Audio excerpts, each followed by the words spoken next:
Open Line. We have with us J.C. Shigog, former military, traveled the Department of Defense, training our NATO allies. You also have a podcast, Yes, sir. Wake Up with JT. Now, I ask you to describe this podcast. You say it's a self-help styled podcast. Yes. And that's kind of the thing now, self-help. What role does religion play when you're talking about self-help? When you're talking to people who are saying, I want to change something, I'm missing something. What role does religion play in that? Most people have a particular religion that they are brought up under. And they feel that sometimes that it's not meeting the need. And they're trying to figure it out. But they don't want to abandon it. They want some type of solution to their problem. So that's when I will assist them in retrieving exactly what they want and put them on the road to their solution. So when you take callers on this show of yours, Yes, sir. What do you hear from callers about church? One of my callers called in and said, hey, I go to this particular church. I don't feel like I'm getting fed.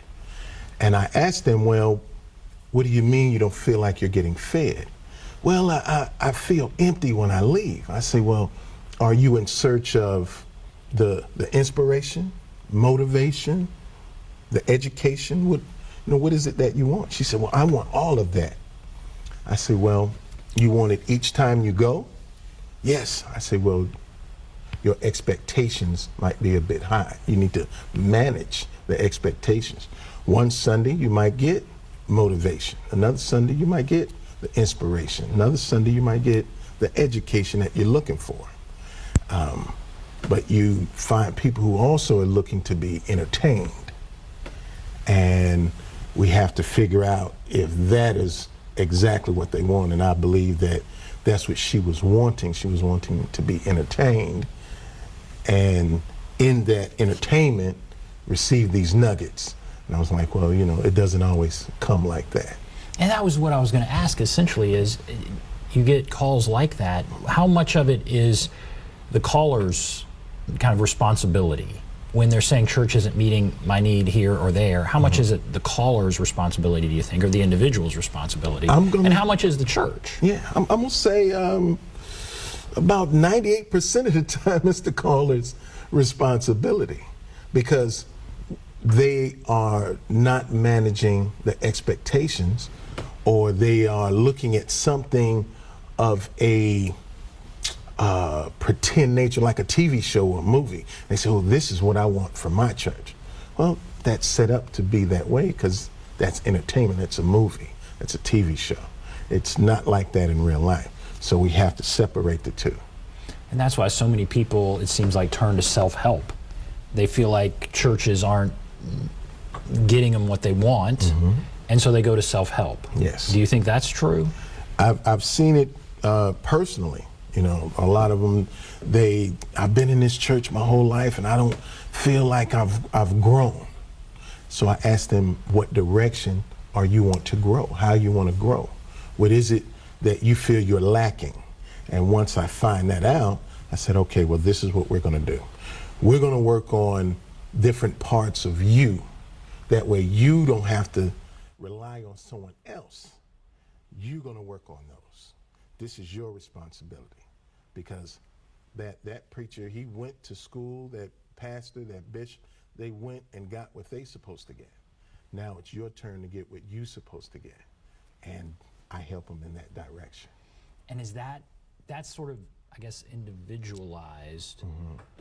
Is that religion, or is that something else? Is that, I don't know, focusing on the self, worship of the self? Is that a good direction to be going? I mean, it's good to focus on yourself, but is it a movement, I guess, is self-help a movement away from religion, or is there room for both, or what do you think? Normally, when people are trying to discover self, they tend to start backing away from religion.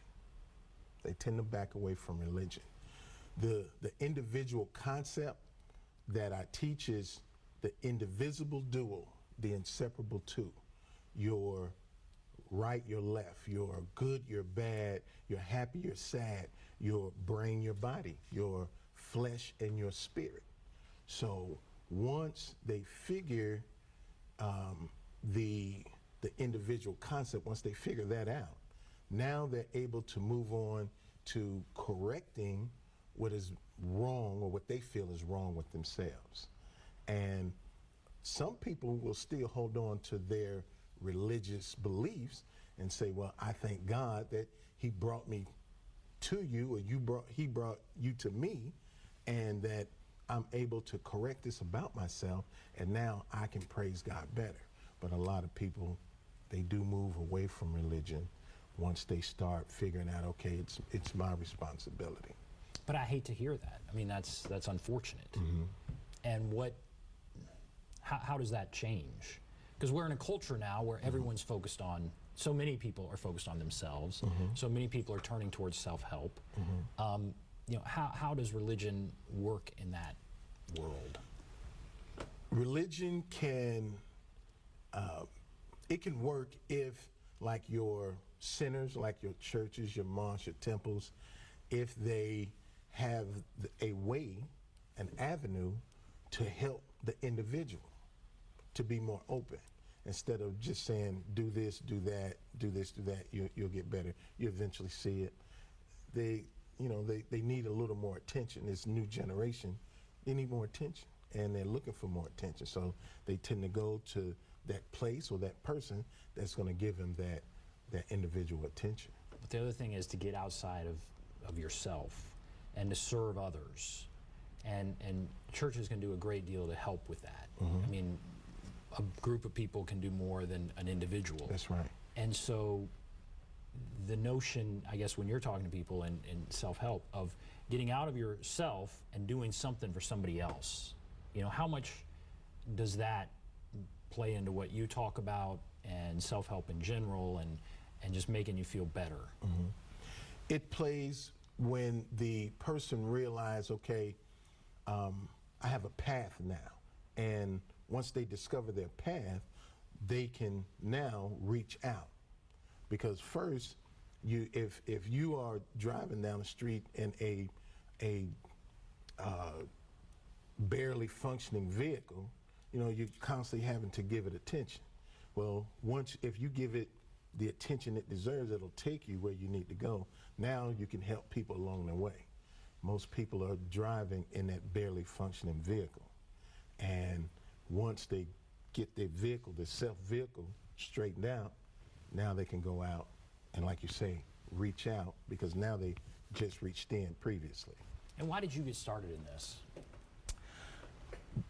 I used to be a Christian minister.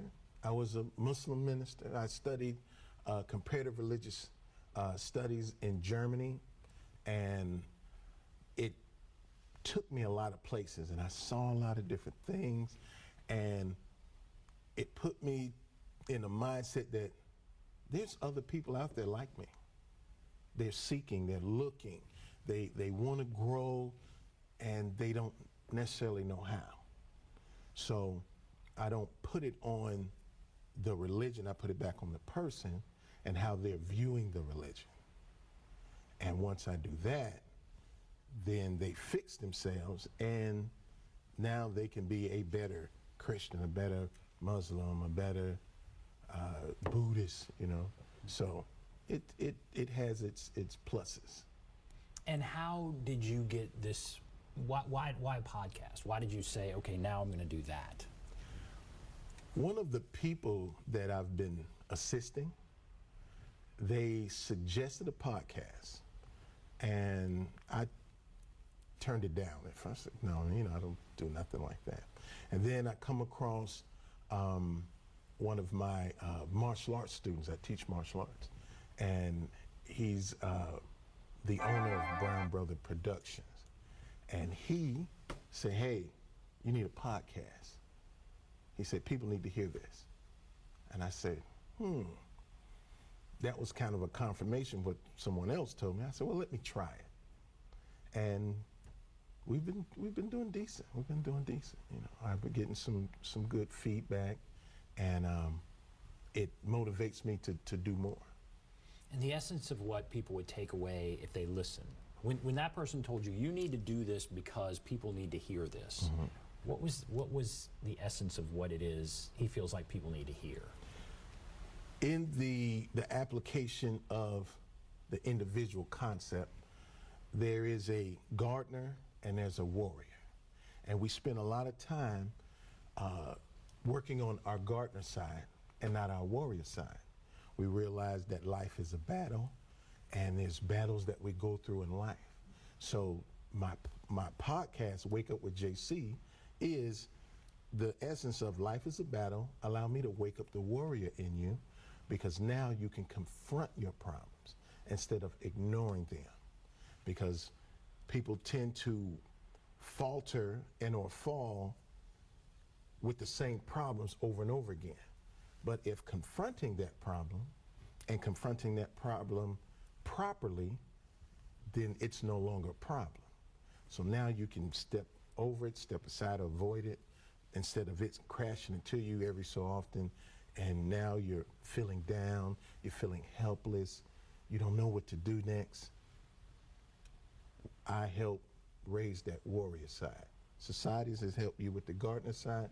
Let me help you with the warrior side.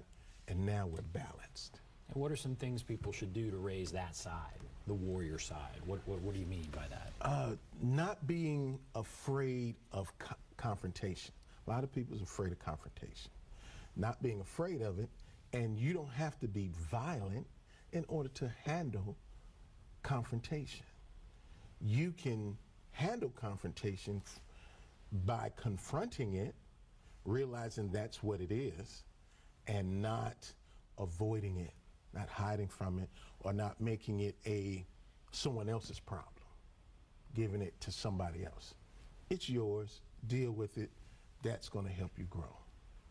And too many people today want no part of confrontation. They don't want no part of it. And so what are some of the calls you've gotten? We have about a minute. I guess, what do you want people to take away? We only have a minute. What do you want people to take away?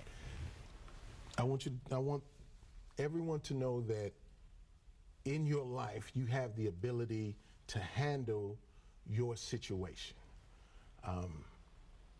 If you don't handle it and someone else does, then you have to deal with that. You have to deal with what that other person did to you or for you.